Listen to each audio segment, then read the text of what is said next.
où est votre foi? Pourquoi est-ce que vous étiez venus me réveiller? Un jour, Jésus monta dans une barque avec ses disciples. Il leur dit, passons de l'autre côté du lac. Ils partirent. Pendant qu'ils naviguaient, Jésus s'endormit. Un tourbillon fondit sur le lac. La barque se remplissait d'eau. Ils étaient en péril. Ils s'approchaient et le réveillaient. Donc Jésus était en train de dormir calmement, tranquillement, pendant qu'il y avait la tempête autour. Et ils disent, Maître, Maître, nous périssons. S'étant réveillés, il menaça le vent et les flots qui s'apaisèrent et le calme revint. Le Seigneur a menacé le vent, il a menacé les flots. Verset 25, il leur dit, où est votre foi? Saisis de frayeur et d'étonnement, ils se disent les uns les autres, quel est donc celui-ci qui commande même au vent et à l'eau et à qui ils obéissent? Donc quand le Seigneur s'était réveillé, il a demandé aux disciples, il dit, mais où est votre foi?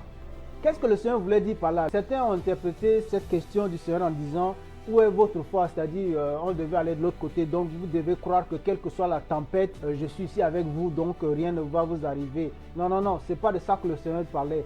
Quand le Seigneur a dit ici, où est votre foi? Le Seigneur disait clairement, il dit, vous avez l'autorité de commander, d'ordonner à la tempête de s'arrêter. Pourquoi vous ne l'avez pas fait? Pourquoi est-ce que vous étiez venu me réveiller? Où est votre foi? Ce que je viens de faire en déclarant, en ordonnant et en menaçant au vent de s'arrêter, c'est ce que vous auriez dû faire. Pourquoi vous ne l'avez pas fait? Où est votre foi? C'est ce que le Seigneur leur disait. Parce que quand Dieu a créé Adam et Ève, il leur a donné la domination sur la nature et sur les forces de la nature. Donc nous avons la domination sur les forces de la nature. Est-ce que tu sais que tu peux parler au vent, tu peux parler aux tempêtes, littéralement, c'est pas en parabole, littéralement. Parce que tout ce qui existe dans la nature a été créé par la parole de Dieu. Tout ce qui a été créé par la parole répond à la parole. Donc l'eau a été créée par la parole. Donc tu peux t'adresser à l'eau, l'eau t'entend.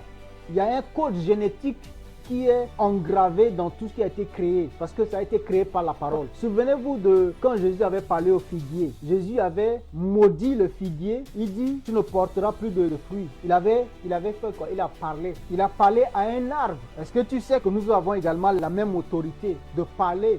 On peut parler aux animaux, on peut parler aux arbres. Ils ne te répondent pas, mais ils t'écoutent parce que, comme je dis, il y a un code génétique. Et les animaux et les arbres ont été créés par la parole. Et comme ils ont été créés par la parole, ce même code génétique qui les a créés par la parole fait à ce qu'ils répondent également à la parole.